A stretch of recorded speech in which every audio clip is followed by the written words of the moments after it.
और निर्मला सीतारमण जो वित्त मंत्री हैं उनको पता नहीं है, बाकी पूरी दुनिया को पता है कि भारत की इकॉनमी डेड इकॉनमी है। अब आप समझिए कि जरा से जिसको इकोनॉमिक्स की, अर्थशास्त्र की, अर्थनीति की ज़ीरो समझ हो, वो भी ये बात नहीं बोल सकता।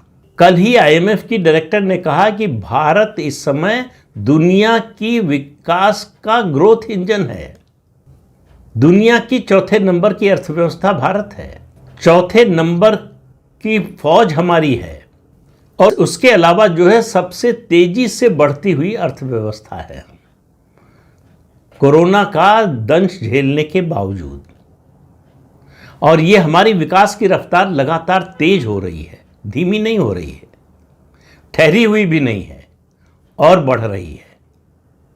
महंगाई निम्नतर स्तर पर है, जो RBI का कंफर्ट जोन है कि 4% और ±2 यानी 2 से 6 ये रेंज है RBI की, उससे भी नहीं, 2% से भी नीचे। तो महंगाई मुद्दा ही नहीं है। बिहार में चुनाव हो रहा है, आपने किस नेता के मुंह से सुना कि महंगाई बढ़ गई है? जनता में कहीं से आवाज़ सुनाई दी आपको कि महंगाई बढ़ गई है?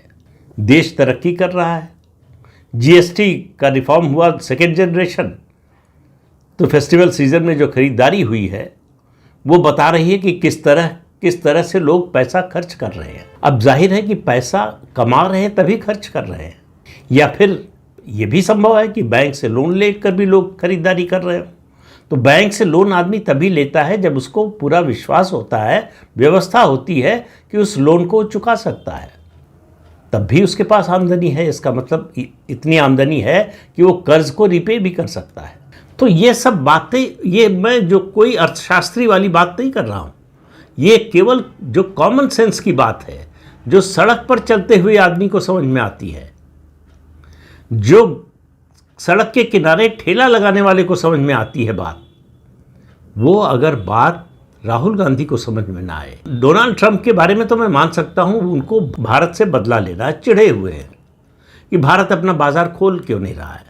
जो उनके यहाँ कृषि उत्पादक हैं, जो कंपनियाँ हैं, उनसे उन्होंने चुनाव में चंदा लिया है और वादा किया था कि आपका प्रोडक्ट बिकवाएंगे, आपको फ़ायदा पहुँचाएंगे, और वो हो नहीं रहा है।